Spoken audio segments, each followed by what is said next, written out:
Kalau dia bisa menciptakan lapangan kerja, kalau dia bisa menciptakan lapangan kerja sebanyak yang terjadi pengangguran gara-gara industri yang mati, boleh kita rubah kebijakannya langsung. Cuman kalau dia nggak bisa, jangan ngomong aja. Pak, langkah Bapak tidak menaikkan cukai kan ada yang kritik Pak, ngasih karangan bunga ke kantor Bapak gitu. Biarin, bunganya wangi kok bagus. Nggak apa-apa, jadi gini, setiap kebijakan kan ada pro dan kontra. Ada yang suka, nggak suka. Cuman kita lihat yang mana yang paling bermanfaat buat ekonomi dan masyarakat, itu yang kita kerjakan.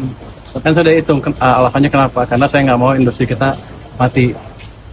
Terus kita biarkan yang ilegal hidup, itu ininya.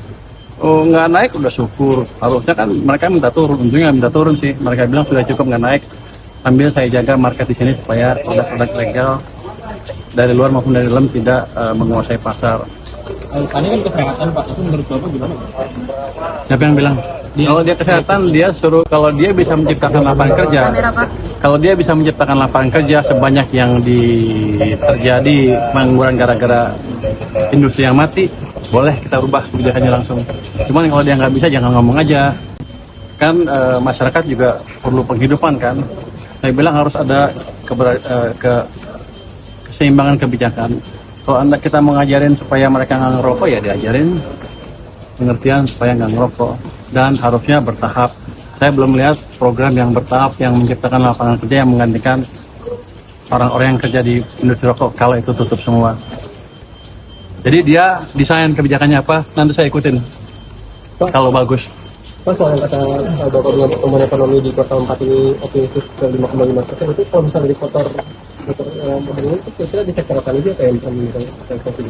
Kalau saya pikir sih hampir across the board, yang jelas belanja masyarakat akan naik kencang dan nanti properti akan tumbuh bagus. Walau nanti sahamnya naik, karena bank kan lagi bingung nyalurin uang kemana, bukan bingung lagi nyari-nyari. Saya pikir nanti pelan-pelan akan masuk sektor properti, di mana ketika orang pinjam kan jaminannya clear. Ini belum ke sana, saya pikir nggak lama lagi akan sana. Itu artinya semen akan naik kencang, makanan minuman akan naik kencang karena aktivitas ekonomi jalan.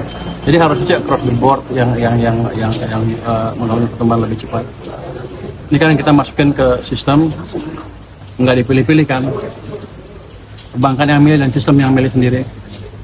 Jadi saya nggak sepintar pelaku ekonomi di sana untuk menemukan yang mana yang paling pas buat mereka.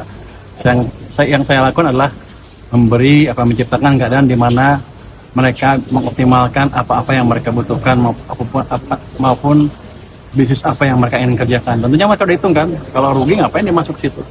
Jadi kita ini seperti itu. Di setiap sektor pasti tumbuh dan pasti ada jago-jagonya di sana.